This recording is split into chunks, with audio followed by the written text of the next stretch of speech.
You're being recorded from now on. Okay. So please also make sure that you you study the examples and you go back to the codes from every class. So there will be a little bit of a cumulative experience, meaning that the codes we're doing in the beginning are going to be useful later on. So it's really cumulatively building up over time. And it makes sense to kind of memorize what codes we discussed in the earlier classes. And this will be accompanied to some extent with the data camp, with the lectures and the exercises you're doing there. This being said, we're also going to do the theory. The practice labs will follow the theory. They will use examples that do kind of make sense and are relevant in the context of physiology, pathophysiology, and epidemiology. And from that end, they kind of will provide kind of a playground where you can practice the insights from lecture. We'll also prepare you for the exam, essentially. So today we're talking about probability. Are there any questions whatsoever concerning what is being asked from you for the practice labs? It was fine with the submission of these outputs. So you copy paste the output and you send those to me, and that's fine. There will be the exams. Don't forget the exams, and there will also be the final project. Please make sure to study the final project, what is being asked from you there. So the earlier we get started with the conversation, this will be very interactive. So we will be interacting quite a bit when it comes to the development of the final project. You will be asked to build an analysis plan, to build that up. And during this project, we're going to be working on the building and the posing of hypotheses, research questions and hypotheses. And this is a wonderful interactive process, and this will kind of address and ask for your creativity in terms of interests in public health, medicine, whatsoever. Good, but we're still in the theory, and today we're talking about probability distributions. And this is kind of the basis of everything. You probably have in earlier parts of your education, in earlier stages of your education, heard of the normal curve, of the Gauss bell curve, that essentially is for normally distributed data, constitutes the basis of all normally distributed data. We will not only talk about normal distribution today, we will also talk about categorical data and particularly binomial data. We will have a separate lecture on binomial distribution, which is very important and digs more into the details of probability distributions. Today, the main focus will be normal distribution and more specifically standardization of the normal curve. So this being said, what do we know about probabilities? You certainly have heard in earlier stages of your education, I think this is pretty much taught in high schools, about probabilities, right? So when you have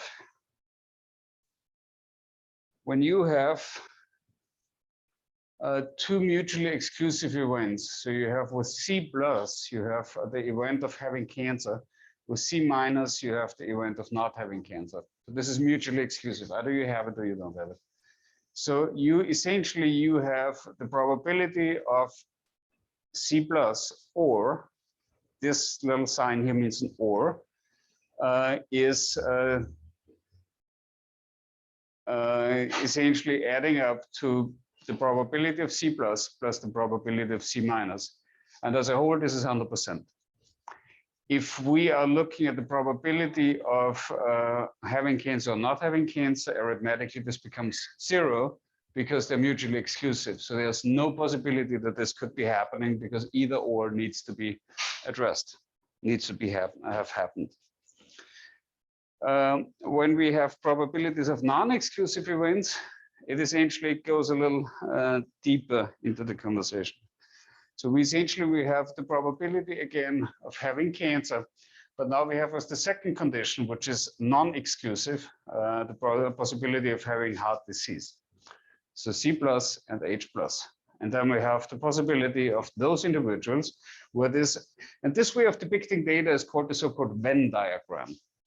The Venn diagram essentially is a way to depict mutually exclusive populations, probabilities, whatever you mean to describe, and their intersections. So here we have this intersection between the probability of having heart disease and the probability of having cancer. And this nomenclature essentially means here that this is a union, so just union, and this is an intersection, so this is an end. So essentially when we look at here the union, so it's C plus or H plus, this is individually the probability of having C plus the probability of having H plus minus the probability of having both conditions. Makes sense, right? Logically. And now we have two more situations where we have the probability of having cancer and hypertension, which essentially is this intersection, right? But this is essentially also calculated by having the probability of having cancer multiplied by the probability of having hypertension. Arithmetically, this will give you this area within that function. If we have now, but this is only true if they're independent from each other. If they're dependent to each other, you essentially come to this situation that it needs to be P of the probability of having cancer and the probability of hypertension, but one needs to happen before the other. So one is dependent on the other. And then you're essentially looking at the probability of having cancer before hypertension multiplied by the probability of hypertension. And this will become later important when we talk about conditional probability in the context of Bayes' theorem. And so just to keep this in mind, this is the nomenclature that is being used and which we're going to be using this. Any questions on that? So it's easy. It's essentially, this is the probability that is being running out of battery. So this is basically the cheat sheet, the notations. What we didn't discuss is the A complement. A complement is basically A, which is not A. So this is basically everything that is not A. So in the in the intersection, essentially, it is what is being considered not part of A. Excuse me. Then we have the conditional probabilities. So it's the probability of A conditionally on B being true, or the probability of A given B. And then we have the joint probability, where the probability of both A and B is being true. And then we have the probability of A, which is the marginal probability of A independently of B, not requiring B. So now we're getting more in the realm of data analytics. And so for the definition of data, essentially you need to consider and understand your variables. So a random variable is basically a characteristic that is measured for each case in your data set that can be measured or categorized, and where any particular outcome is determined at least partially by chance. So there's a random effect within your population whether this characteristic is present. An example of that could be the number of new diabetes cases in a population during a given year, or the weight of a randomly selected individual in your population. And we have talked about the types, about the variable types. So we can look at it categorically, a discrete or a continuous random variable. And these are the types that we have discussed before. And you have the possibility that you can transform continuous variables into categorical variables or discrete variables if you pin them. So there's a certain level of transformation capabilities. Further, so random variables will be written in uppercase Roman letters. It's X, X, Y, etc. And realizations of random variables will be written with correspondent lowercase letters. So it's X, so there's a lowercase X, lowercase Y. So this will become interesting later on. Whenever you see this depicted for any arithmetic function and arithmetic statistical equation, you will see x1, x2 until xn, where n constitutes the sample size of your population or of your sample. Examples for random variables. Essentially, we have here the Landsteiner blood groups. So we have basically a distribution amongst amongst the US population. So this adds basically up. So what data would you say are the groups?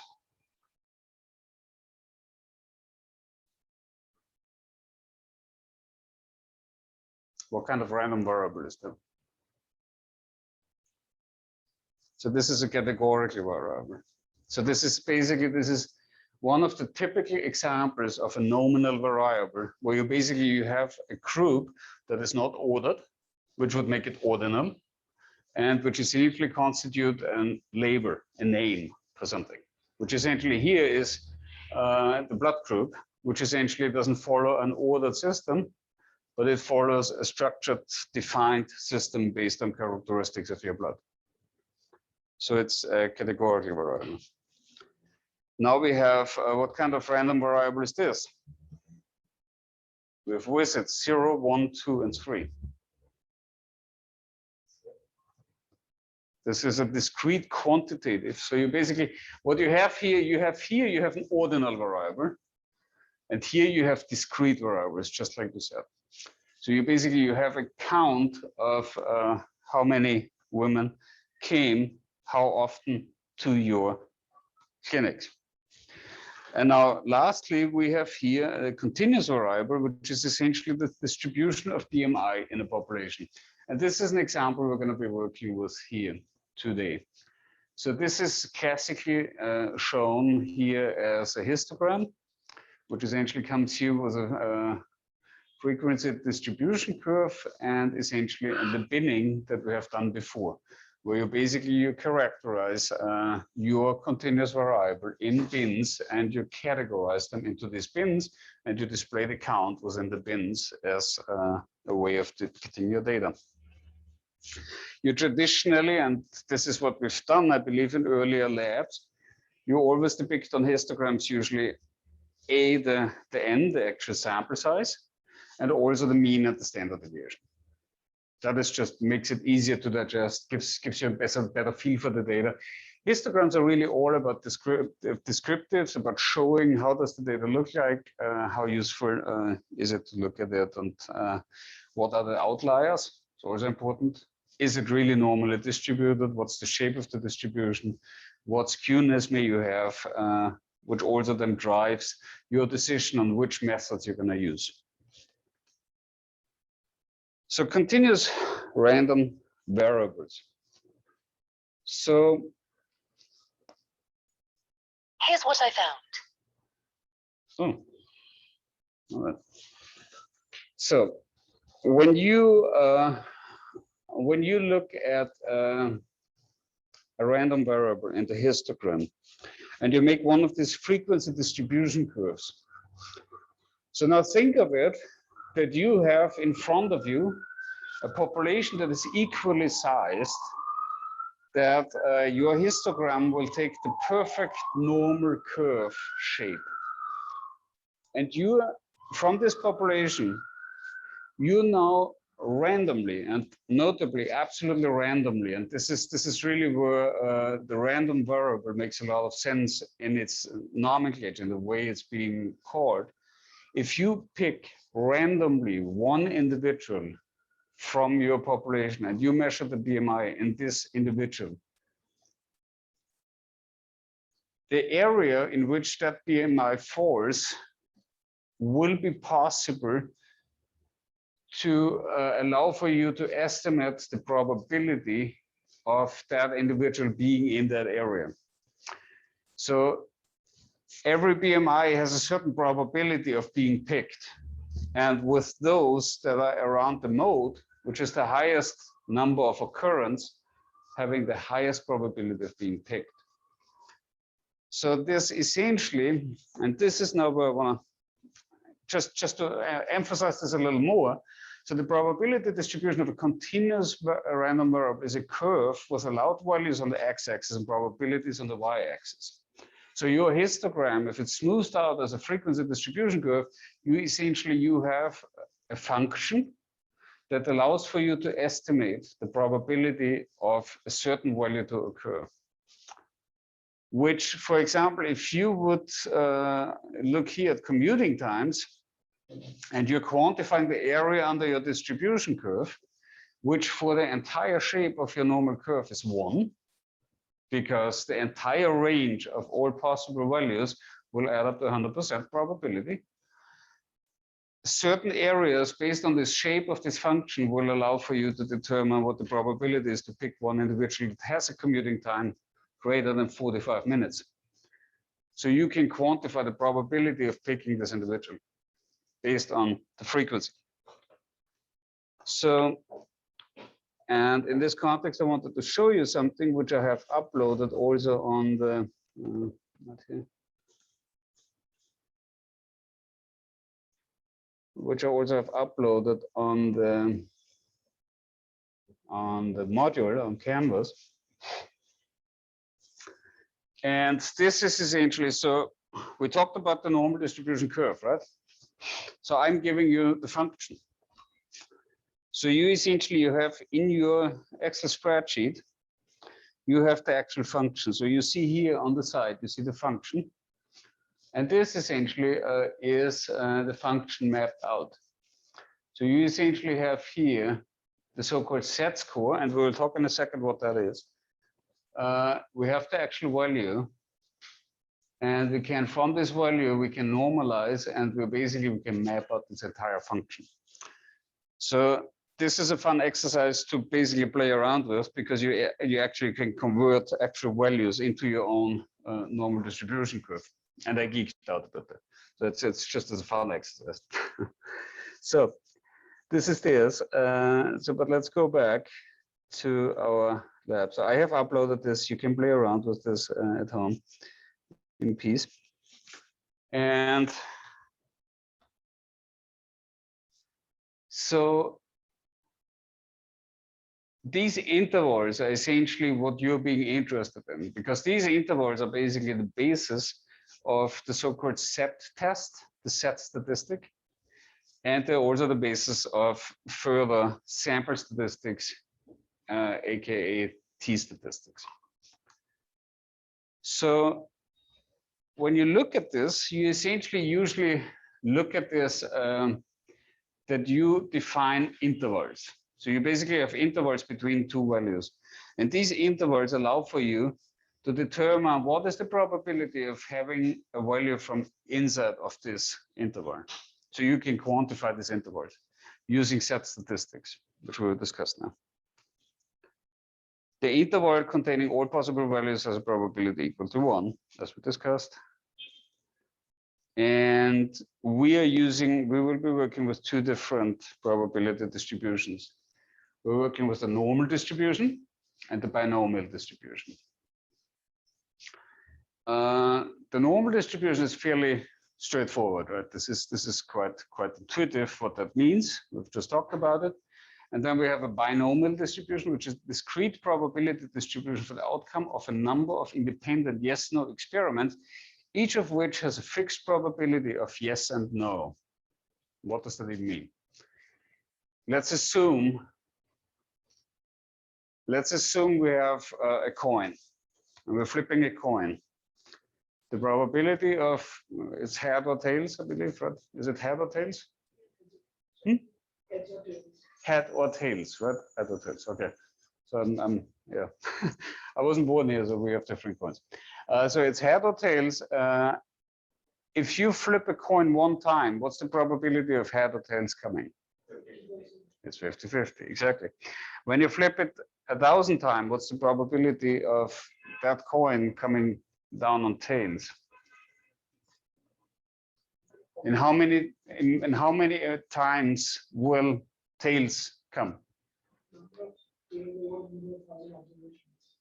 It should be half of the observations, right? And this is called the law of large numbers.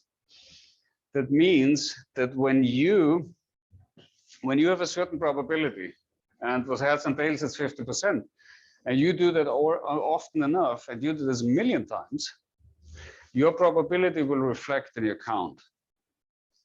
And this is basically this is the underlying theory of binomial distribution. So, but we will talk about that in a second. So for now, we're talking about the normal distribution. So normal distribution is metric bell-shaped, characterized by a mean or a standard deviation.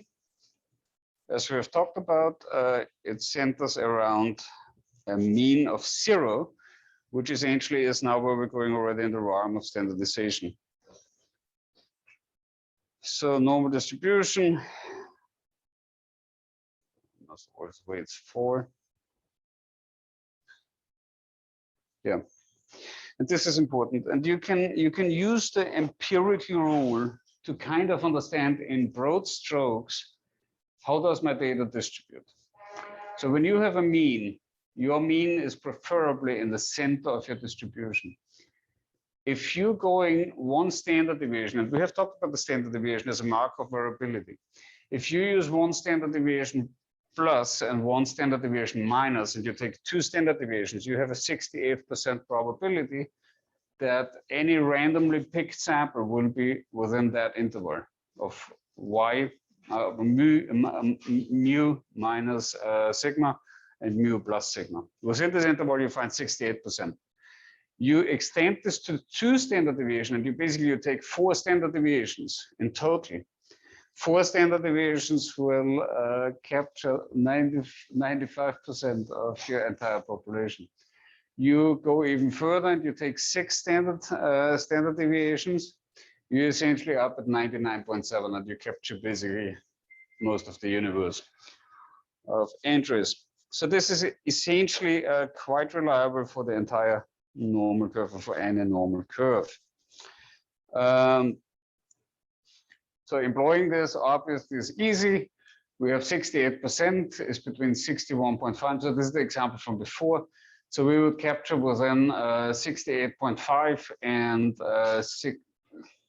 61.5. We would capture 68% of all. Between 58 and 72, we have 95%, and 54 and 75, we have 99.7. If we want to use this to essentially pose the question slightly different and pose it in a way where we're asking as a research question, what proportion of women are less than 68.5 inches tall, we essentially can do that by using 68%, which is the interval between one standard deviation up and one standard deviation down, and then we take the rest of what we find to the right, right? So we have 50% at the mean. We're subtracting from that 34%. 50 minus 34 is 16. And we're basically up at 68 plus 16 gives us 84. So this is how you would calculate that. Super easy, super intuitive, nothing spectacular there.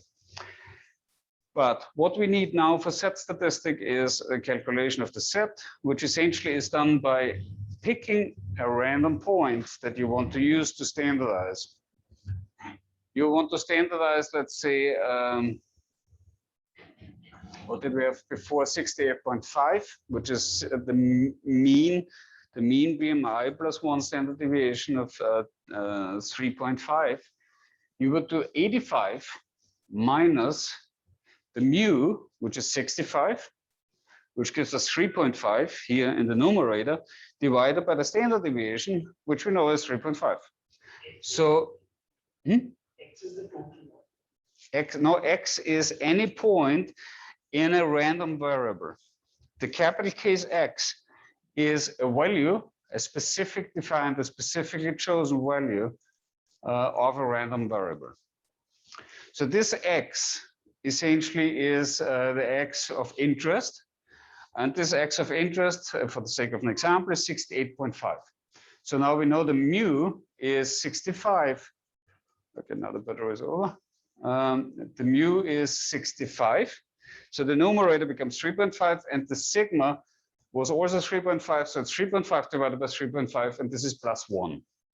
So now the standardization that we have now conducted using this, the set score, which is 1, is essentially the very definition of the standardization.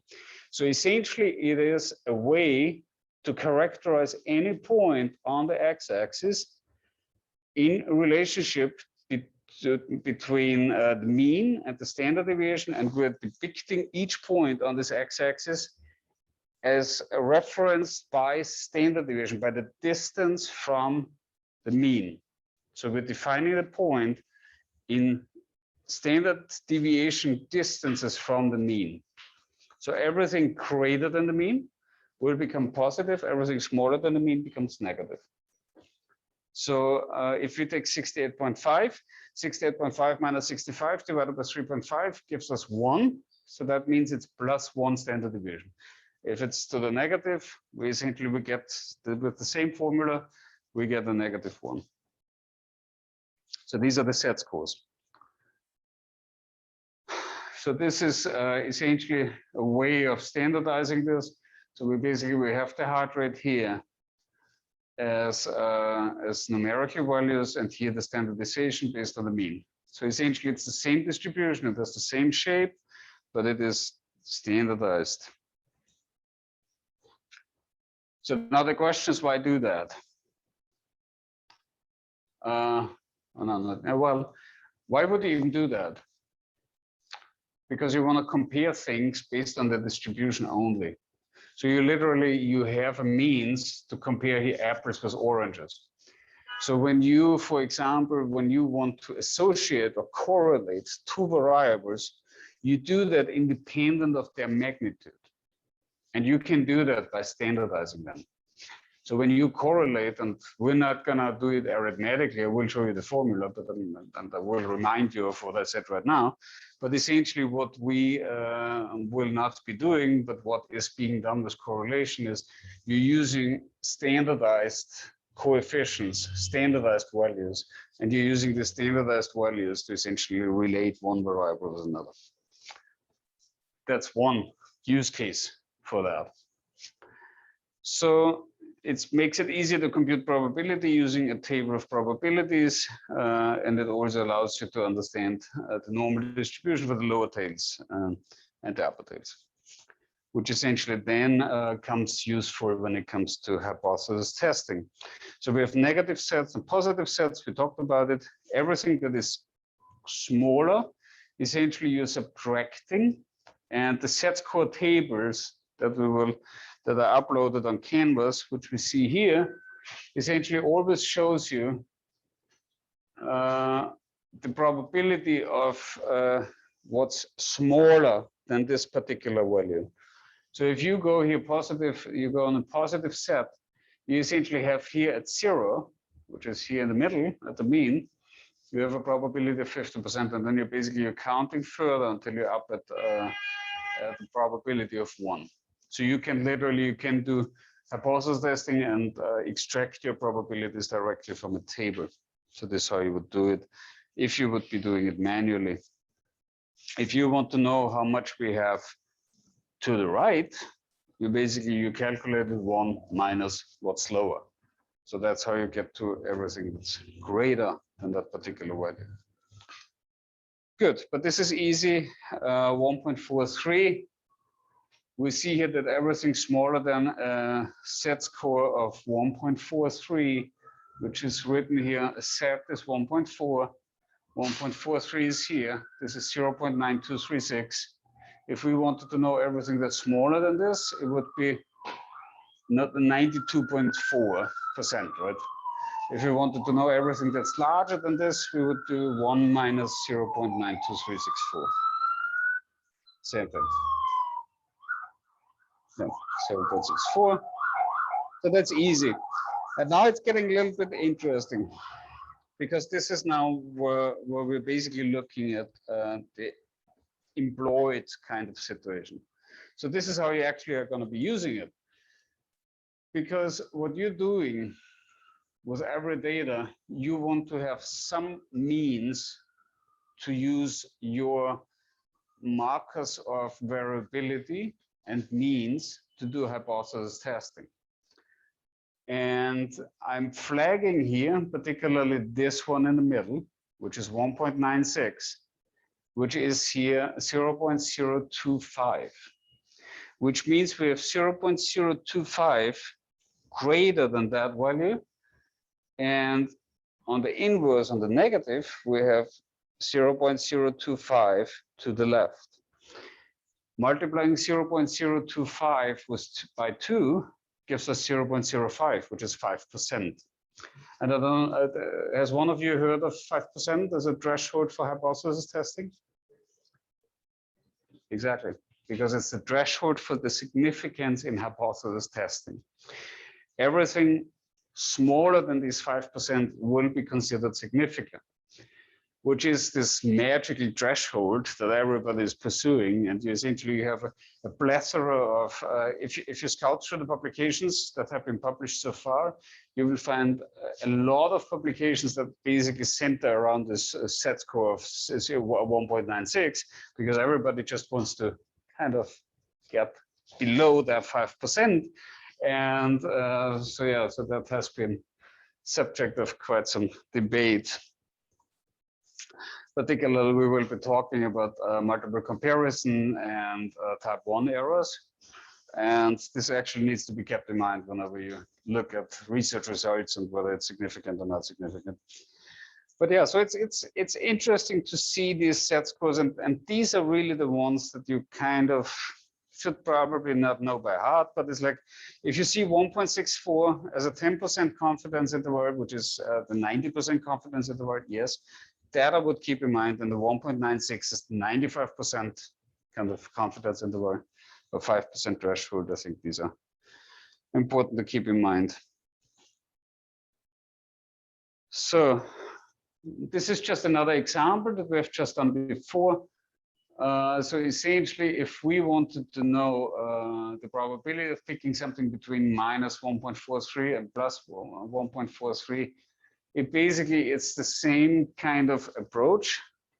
We're using 0.9236 minus 764, which essentially gives us everything in between, which adds up here to 84.72%. As a suggestion, if you really want to do it by hand, it's always recommendable to kind of map it out and to draw it out, and to kind of make sure that you essentially know what you're actually looking at. It's easy to kind of make a mistake, but it's like, again, you may do it for the exam and then you may never hear it again. So it's like, it's also not the end of the world. So we will talk in the lab quickly about how to get these probabilities. It will be a rather simple lab today. So we're finding the probability in the body of the table. We have talked about that, how to get that. In software, you would use the quantile function. That's actually kind of important, because the quantile function will allow you to really get percentiles. Those of you that are analytically inclined and that want to pursue a career, maybe in analytics, or don't want to read something about that includes percentiles. In pediatric medicine, for example, percentiles is one of the most important things, because we have in adults, we know, for example, for BMIs, we know what is considered malnourished, or then we know what's normal, then we know what's obese, we know what's morbidly obese. We know all these different groupings and categorizations. In children, it's a little bit trickier, because in children you have a growing individual, right? So the categorization is a whole different one. And the way this is being addressed is by building so-called percentiles. So you build age-specific percentiles, and you locate that child in front of you based on these percentiles, and you follow these percentile trajectories, and you make sure that all these percentile steps are being met by the child in question.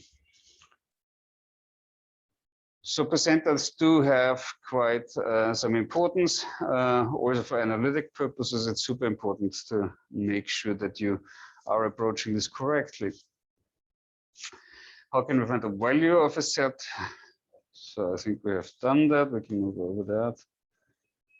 Finding probabilities, standardize, draw a picture. We've done that. The binomial distribution. Good. Okay, so now we're quickly talking about the binomial distribution. So if we have repeated independent events, so that's the flipping of the coin, we're creating two values. It's either heads or tails. Let's rename heads and tails into 0 and 1s. So you essentially, you have either a 1 or a 0. Now let's recode and transform 0 and 1s into cancer. So you pick one individual from a population, and that individual has cancer, that has no cancer. Picking that individual and looking at that individual and examining the individual and looking for that cancer is called the so-called trial.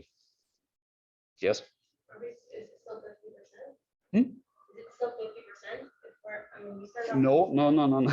No, it's not. But good point. No, but it's just a transforming of the way of looking at the variable per se.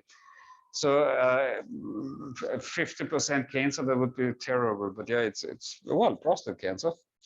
Prostate cancer. I think there's some data out there that everybody who's in the age of 90 has, I think, like a 50 or 60% probability to have had prostate cancer or has prostate cancer at some one point in time. I think there's some data on that. But usually the probabilities for cancer are much, much lower, thank God. So, so it's less about the numerical value.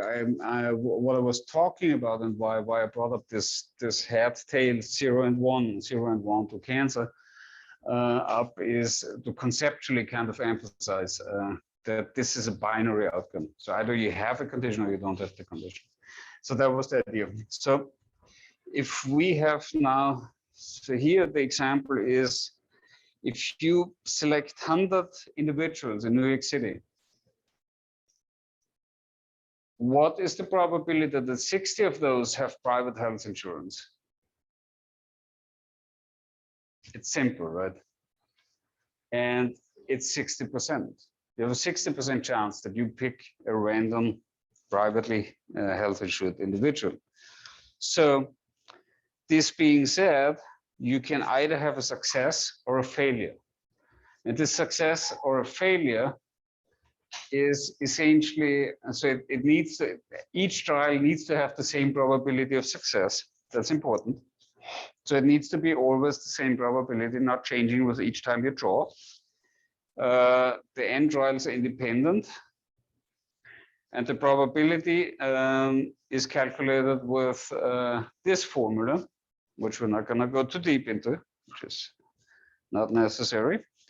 But what's important is that the binomial distribution will essentially show a distribution that essentially is here characterized as a normal distribution, which means that if you take, let's say you take 100 samples of 10 individuals, you take this 100 groups, this 100 samples of 10 individuals, and you pick everybody, you're trying to find everybody with private health insurance. So you get overall in the population at 60%. So you would say one sample should be 6 people out of 10 should be privately health insured.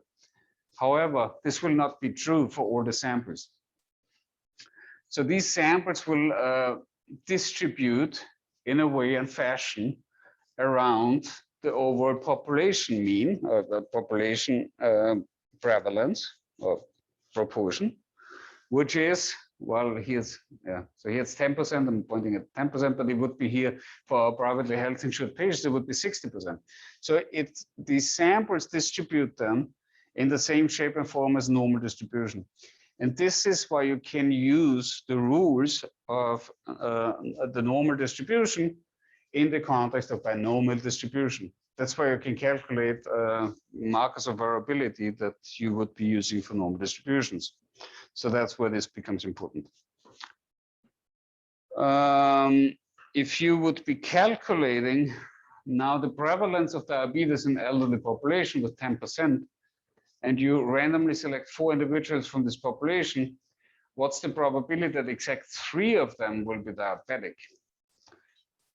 So the way you're doing this is by quantifying px equals 3.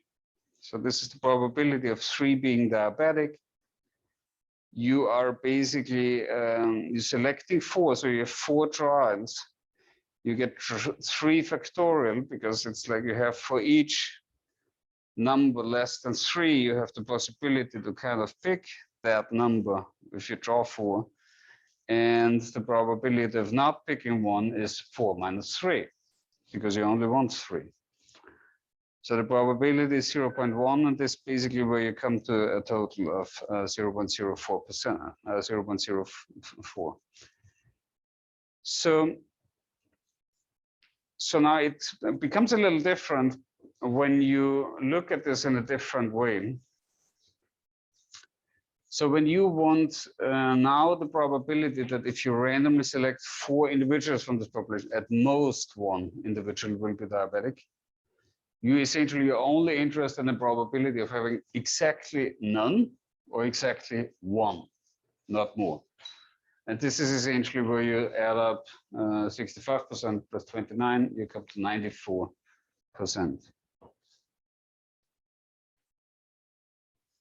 If you want at least 1, you essentially need to go the other way around, right?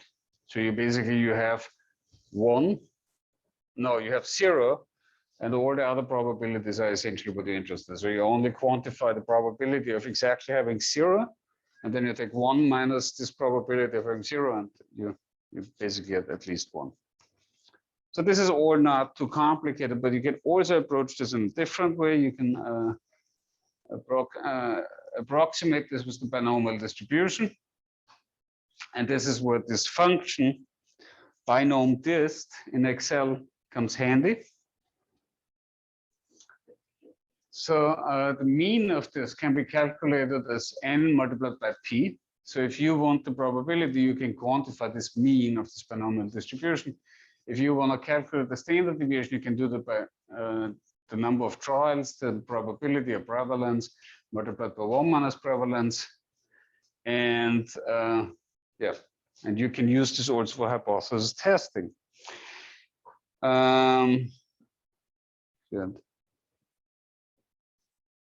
Yeah. So this is a process that is called the approximation of the binomial distribution using the assumptions of the normal distribution. And you essentially,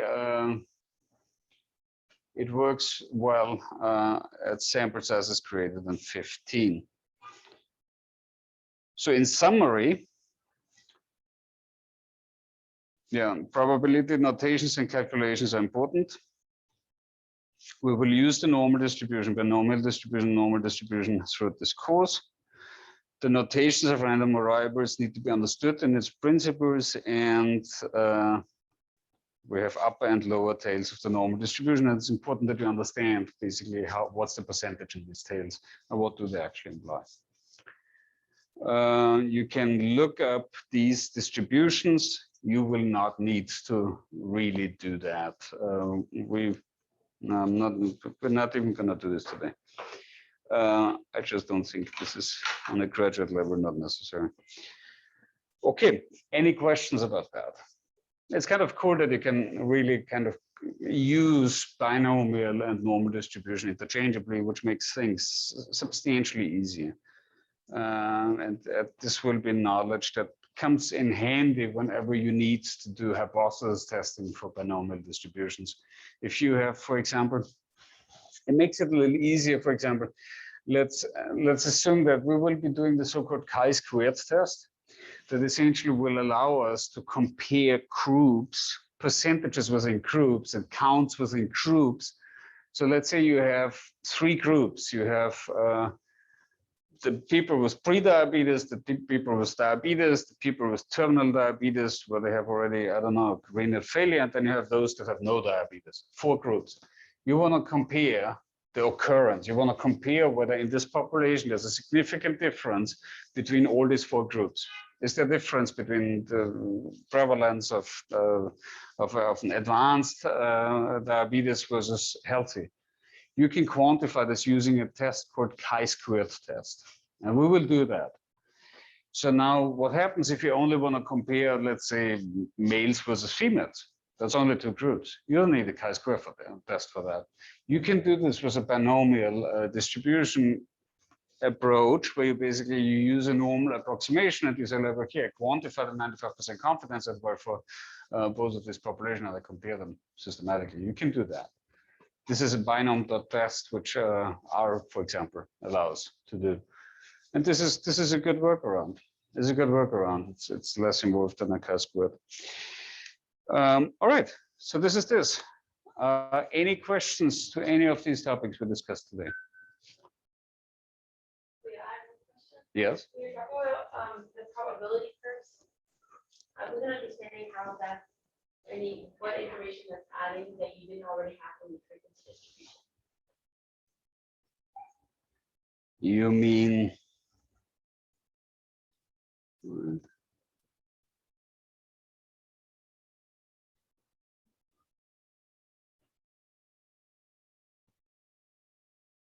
You mean this curves, right?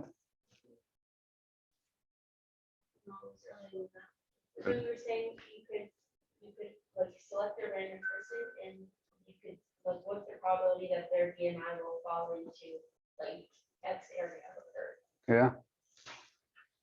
Well, one way where this comes handy, for example, is if you want to know, let's say you want to compare your population. So we know that, for example, everything greater than 25 kilograms per square meter is considered overweight. Everything greater than 30 kilograms per square meter is considered obese. So you can use this to quantify the probability that somebody is or will be obese, or not will be, but is at the current state in time obese, based on the mean and the standard deviation that you have at hand. And you can use this to A, compare to other population, or compare to a certain threshold to say, okay, so let's compare the overall population to, let's say, 28 kilograms per square meters. What's the probability that an individual will be heavier or having a higher BMI than 28? So this is essentially what you're looking at. So you kind of use this to quantify the amount in the population that has a certain feature, has something greater than a certain feature, or smaller than a certain feature. So you, in the greater arm, the set statistics, and we will do that next time, is in one of the following lectures, will also allow you to compare your population from a certain value. So you can use these insights from your standardization, from your set scores, to essentially do hypothesis testing, where you compare your population against values where you know there's a greater health risk, for example. So this is kind of the direction you're looking at. So you want to understand, and you want to have the means to characterize your population in order to understand risks or some certain features of your population. Does that make sense? More? So this is, it's really a tool to characterize your population. You want to understand your population, and you want to be able to kind of make assumptions and get insights about what your population looks like and what risks may be prevalent in your population. That's kind of the idea. Yeah. Yeah, I understand now. It's like a little bit different from frequency, because frequency is just showing like what your population looks like, and it's not so much drawing inferences about like where what the like Not what the prevalence is, but what the probability of citizens. Oh, well, but the probability is a proportion, right? So the frequency is essentially the frequency divided by the overall frequency. Which is the probability, basically. If the probability is a percentage. Right, that's how my question was, what's the difference between this and a frequency? What is it adding? Well, it standardizes it. You don't need the frequency anymore. Okay. So you're kind of independent of the frequency, independent of the population size, you get a probability estimate. So it takes that component out that you actually need to have actual value. So this is all hypothetical at this point, right? Okay, then you can compare it more easily. You can generally apply this to every variable on the planet Earth. You can use the same principle. Everything that's normally distributed will follow the same mechanism. You have a mean and a standard deviation because it's arithmetically associated. That's the idea, right? That is the brilliance of this approach. And this is why it's so useful and has survived over hundreds of years. So it's, does that kind of make it clearer? Yeah. Okay.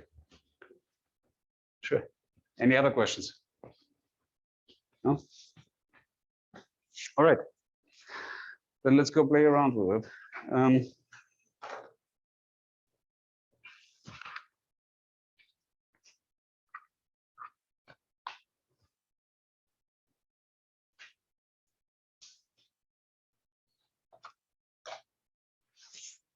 All right.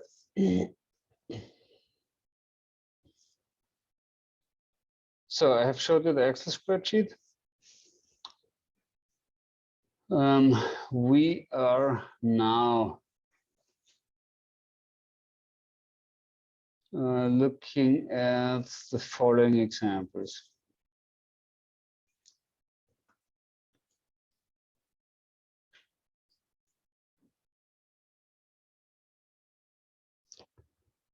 So if you open up your assignment, you will find in the assignment, you will find the practice lab 4.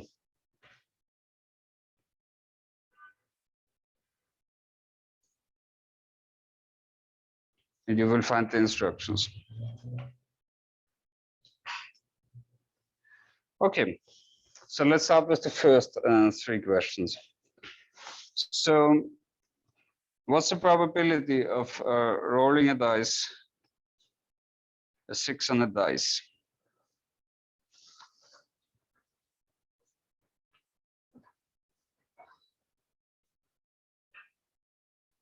Any guesses?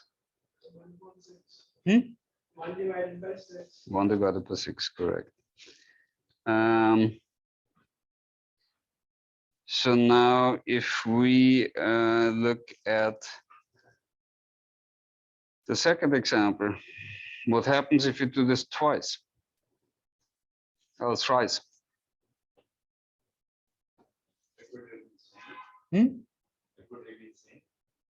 It's an independent event, right? So it would be, how would you calculate that? If you have 1 6, and then you have a second 6, and a third 6, how would you calculate the probability? Is the question how, like, what's the probability of getting 6 each time? It's exactly. So Hmm? you multiply Okay, that would be 1/6 times 1/6, and the third time. So it's 1/6 to the power of 3. Exactly. So this is what helped me out here. I think it's 1/216 or so.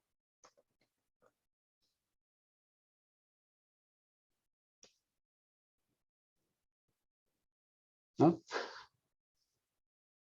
I don't know. I'll do this firing it.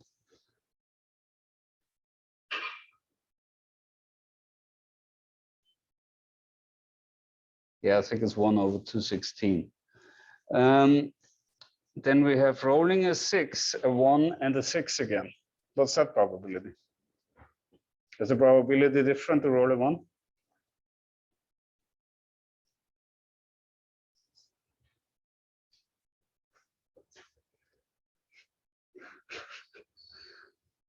It's the same, right? Yeah. It's again the same. It's the same. It's the same result as number 2. So that's the point. It's independent events. This is how you have to look at it, and this is also how you have to look at the probabilities you see with the normal curves, because you randomly pick people.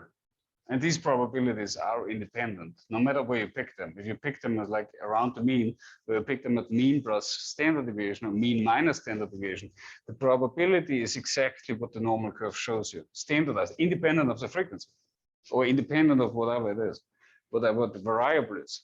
So it's you literally have to focus on the shape of the curve and on the probability. That's all that counts. Okay.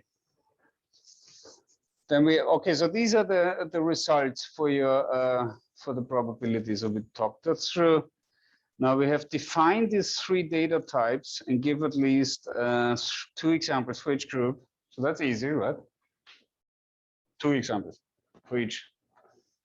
So I think the best is you just put that in a hashtag somewhere in the code and just run it through and put it in the same output file with the text. So in the same text output file. Okay.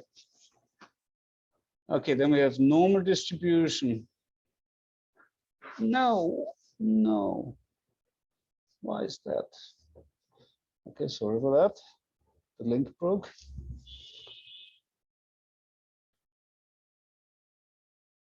All right.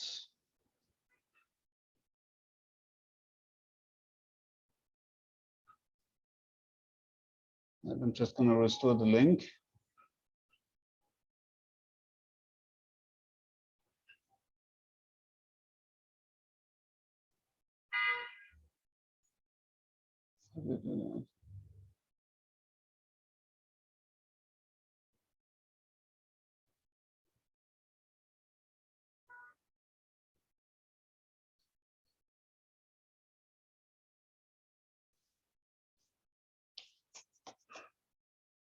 Sorry, stay with me for a second here.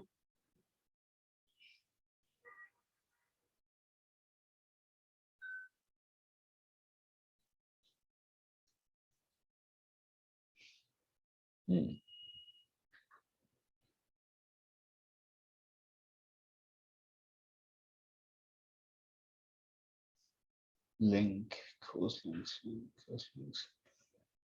Oh yeah, here we go. Links, files, my files,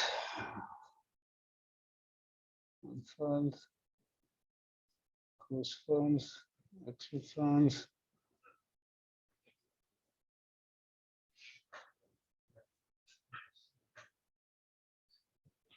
Module 4, here we go. Okay. Okay, so if you go now back to the assignment, this should now download module 4 BMI. Sorry for the hiccup, but for some interesting reason, they imported now some stuff, and so now the links keep on breaking. It's a little annoying. Okay, so let's copy now this file from the downloads folder in the in-class folder. We go on, oh no, BTM6000. We go module 4. And we copy it right there. Okay, so now essentially we're taking this path name.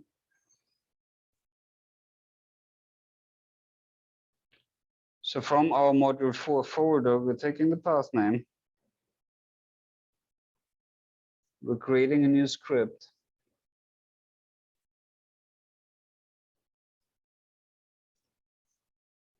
We can create now, actually, let's do that. Let's do path name equals the path name. And we separate now the file name from the path name. Can you all see that well? Yes, it's legible. Yeah, absolutely. Is that okay for everybody? Yeah, it's better? Good. So we are deleting now. No, we're not deleting it. We're moving it. So Control X or Command X. We're separating our path name and file name.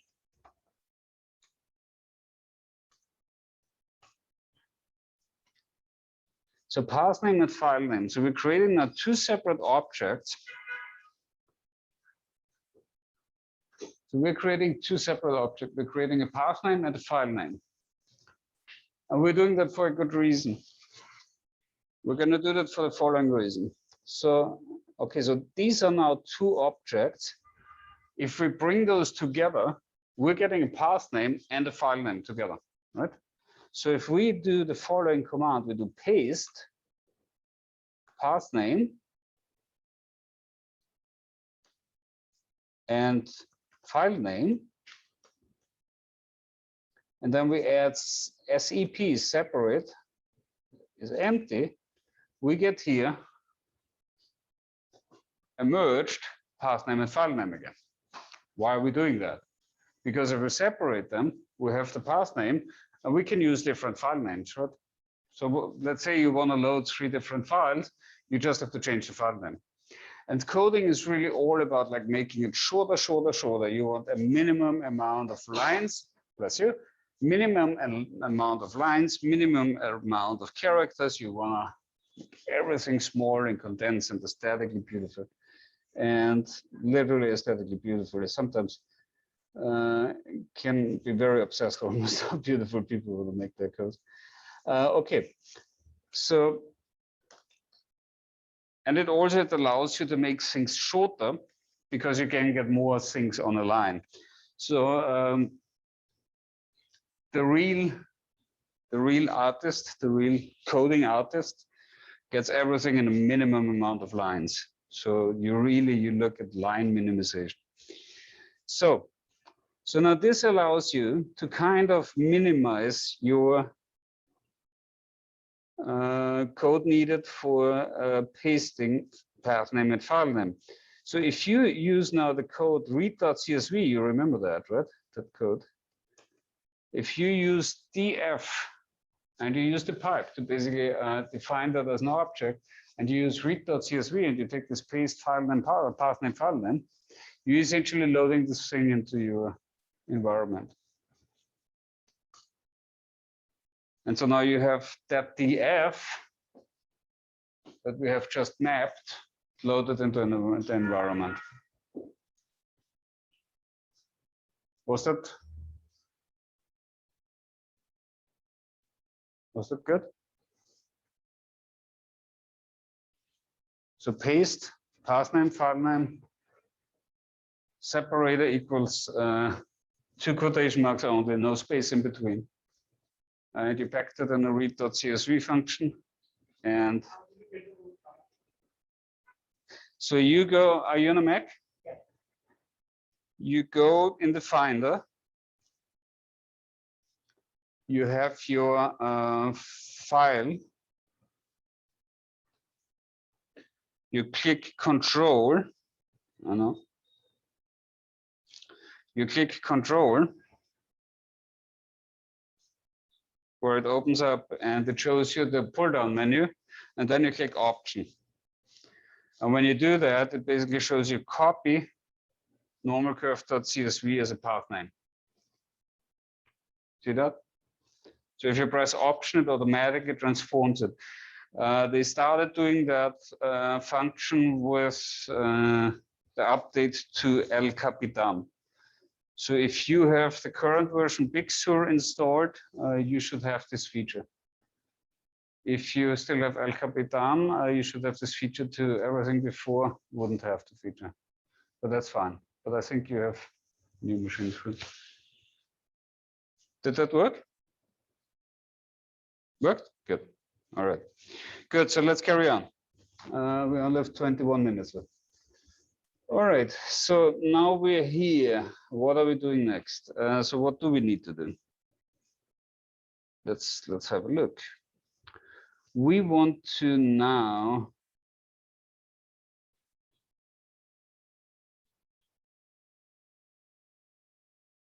so we have practice lab 4. So now we want to plot the normal distribution for BMI as a histogram in R. Okay. So we want to do now Plot the histogram. Calculate all index rules. Okay, so how we're plotting the index rules, the index points. So the index points are basically 68. The 68, 68, 95, and 99.7 points, right? So if we would now calculate the first index point, this is basically calculate all the index points. This is now essentially mean, DF, BMI. This is our first index point, right? That's the mean. So that's 25.4417. So now what's the next index point? The next index point is mean plus SD, DF, BMI. So that's 30.27. So that's the next index point. And now you do the same thing.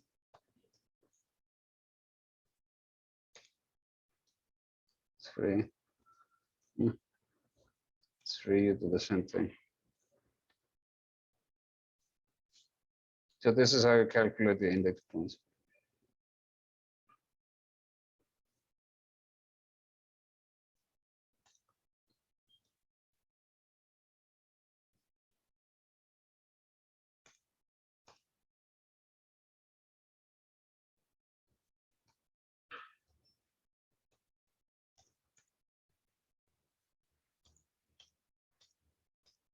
With 10, 15. Oh, it's supposed to be minus.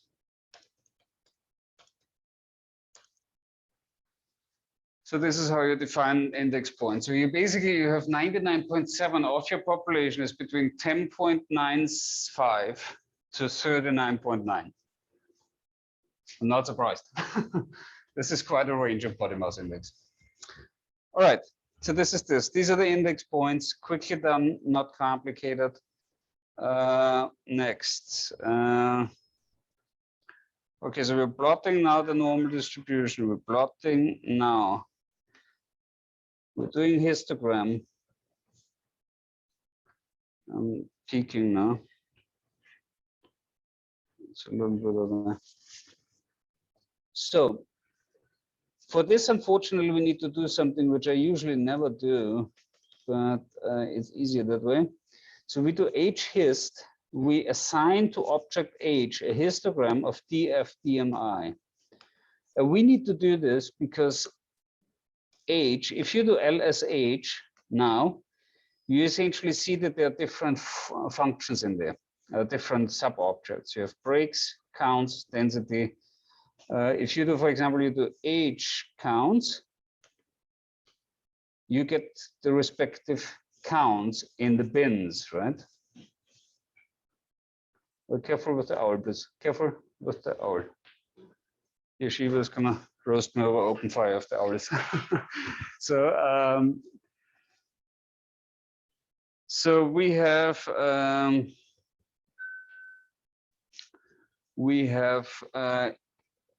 H will now give you all these functions. So you see all these overviews, and you see all these different sub-objects. Okay, so now we have H, and if we do now the following command, so we are doing a little deviation. Now we're doing H density is now H counts divided by sum H counts multiplied by 100. So we have now converted H density, and if we're looking now at H,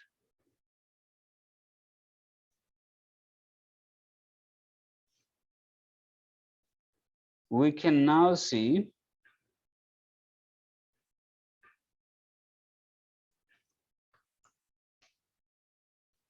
that plot H will show us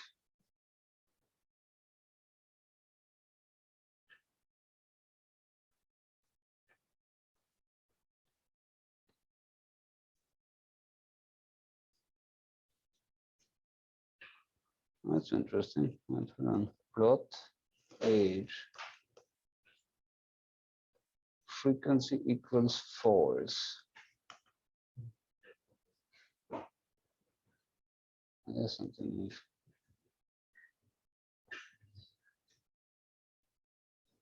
Yeah, I gotta look at this.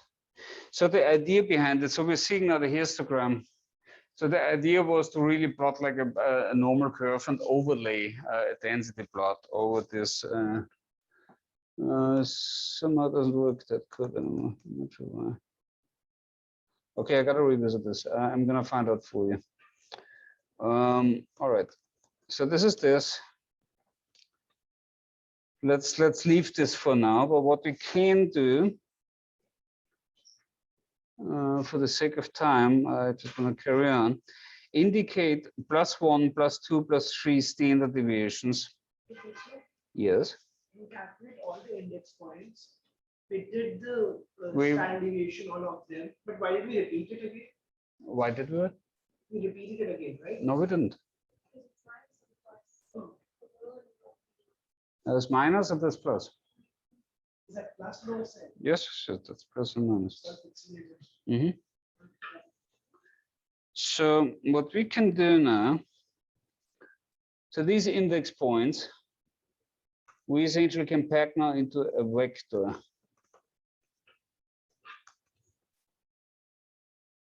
And this can easily be done by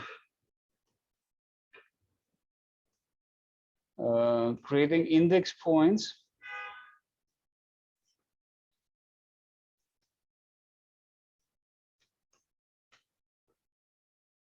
So this is essentially index points. Yeah. So I'm dropping this in the chat for those of you that are on Zoom. Maybe it's a good idea you guys actually go on Zoom, because then I can just give you the codes. So what I did now was essentially I packed all of these values into one object. So the only thing I had to do is like index points with the pipe, with the equal sign, C for concatenate, make a bracket, and then basically separate each of these terms by a comma.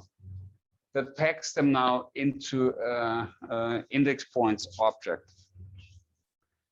And this object is now important because if you plot now, if you have to plot and you do now abline, where you define abline as vertical equals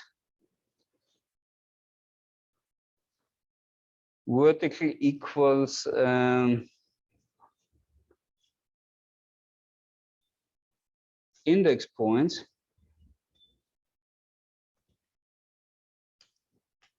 you basically get all the index points shown. So abline, V for vertical, equals index points, plots all the index points as vertical lines over your histogram. And you can change the color of these, you can do whatever you want. So you can do with color, COL equals red, or let's do dark red, that looks actually good. And we change the line type, and we make this line type 2, which is a dashed line. We essentially get now a plot and a dark red dashed line to indicate our index point. Now we can change the mean versus the standard deviations, so we can change the colors, we can label them with text, we can do various things. Okay, this is this.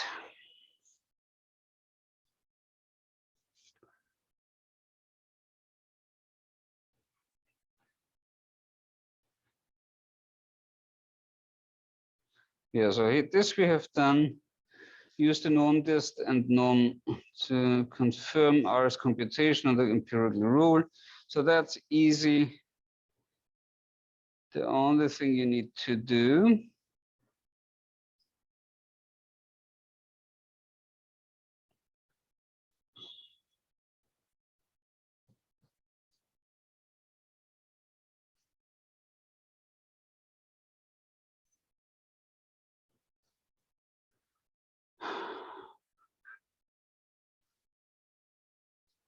Yeah. So this calculation essentially is now set df is a data dot frame. Oh, you know what? I'm dropping this. I'm dropping this in the chat. Are you all on the chat? I'm dropping this code in the chat.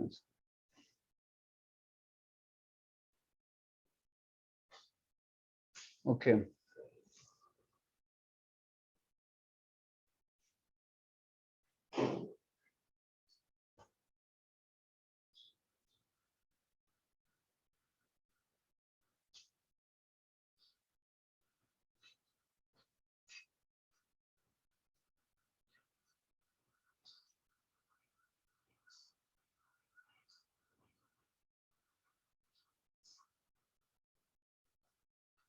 That's the app line. That is this. Hi. Possibly. That's okay. Okay.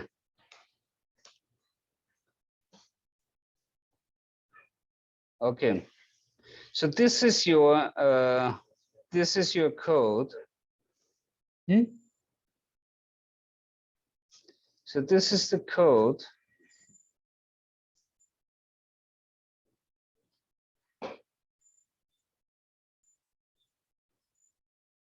Yeah, maybe. This is not the right example. So we're running a little short on time. I'm just gonna drop this.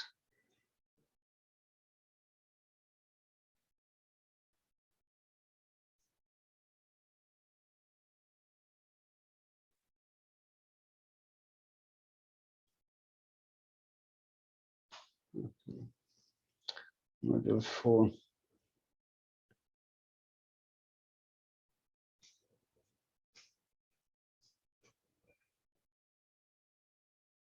But that's yeah. So this is the code that I meant to code with you. Let me drop this. I don't have time.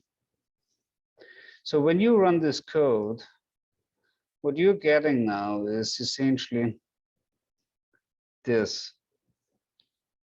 So this is part of the exercise, right? So the idea behind it was that you essentially you have the actual data points that we have calculated before. So you take this calculated index points that we have also used for the app lines. You basically use these values, you calculate the set scores, and based on the set scores, you basically calculate the probabilities, which is essentially the p-norm function here. The p-norm function in R essentially allows you to quantify that probability to the left of that point, right? So it gives you the cumulative probability to the left, to the negative arm on that point.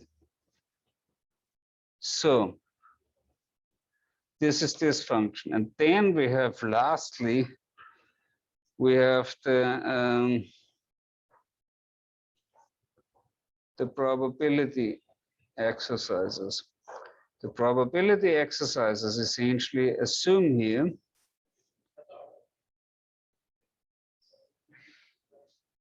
that you have 4 individuals that enter a clinic. What's the p-value? That exactly 3 are diabetic. So now for this, you need the binomial distribution, the d-binom function. The d-binom function essentially will ask you for what is the number of successes, which is 3, exactly 3, right? The exact number of successes is 3. The size of your population or the trials is 4. And the probability is, as per that example, 0.1.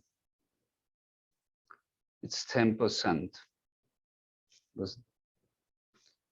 So this being said, R essentially kindly will calculate this for you, and you get here a P of 0.0036. And this is that example that was in the slides. This being said, if we do the next example, it's 12 individuals enter a hair salon.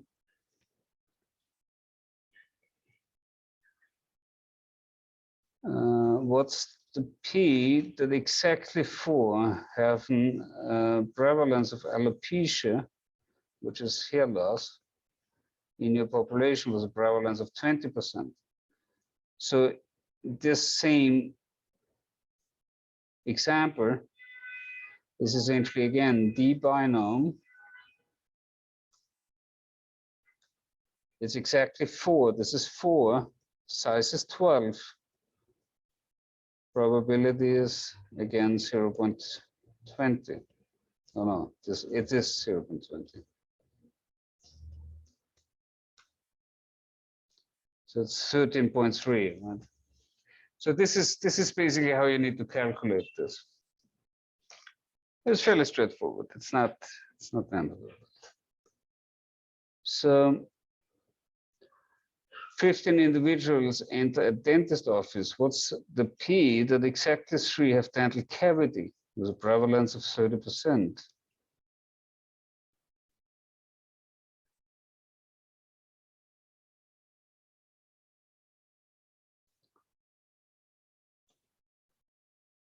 And now we need to be careful because it's exactly 3, right?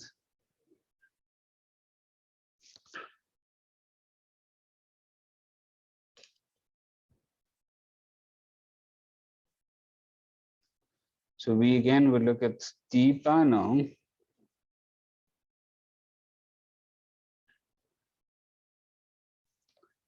D binom with 3, exactly 3, right? 3, size equals 15, probability equals 0.3.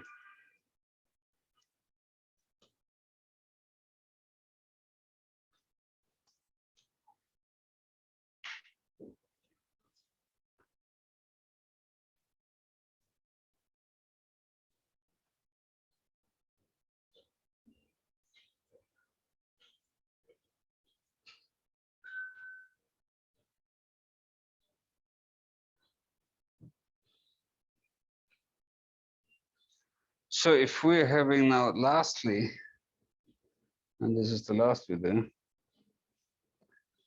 15 individual enter a dentist office, was P that at least 3 have a dental cavity.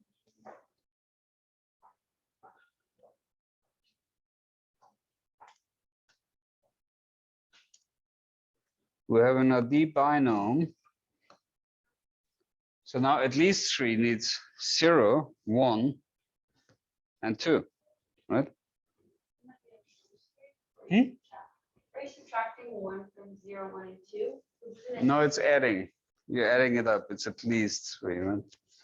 Then what would be 3, 4, 5, 6, and what would be at least 3?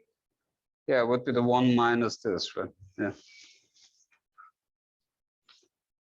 So D binom 0, size 15, prob equals 0.3 plus. Now we also need. Now we also need 1.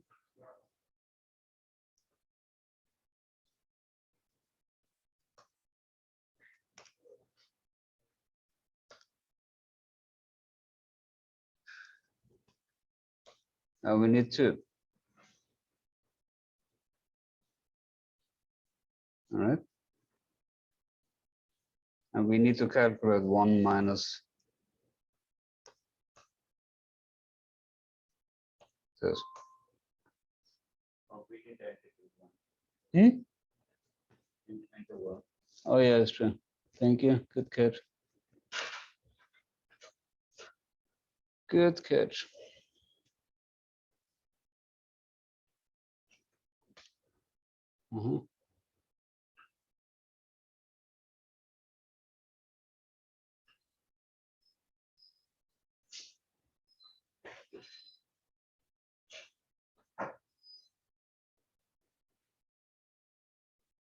The 2 brackets too. Okay. I think now we have it. Ta-da. That's it. All right. So I'm dropping this in the chat, and then we can conclude for today. All right. I think that should suffice. That gets you to the practice lab. I've extended the deadline again until next week, Wednesday. We will be remote for the next 2 weeks. I'm going to be traveling in Europe, and but yeah, classes take place same time, same setting. Please join, and good luck with the practice quiz. All right. Thank you. And you want us to calculate in Excel also? How do you want us to show you our work? Yes, I can. Yes, it was meant to also be done in Excel. You can upload the Excel file. Just zip it. I can also. Do you think you're gonna figure it out? I'll try. Yeah. All right. Great. Great. I can also post a little video that we can. Let me know whether you figure it out. Maybe there's something for the discussion board. That would be nice. Yeah. All right. So thank you very much for your attention, and talk to you next week.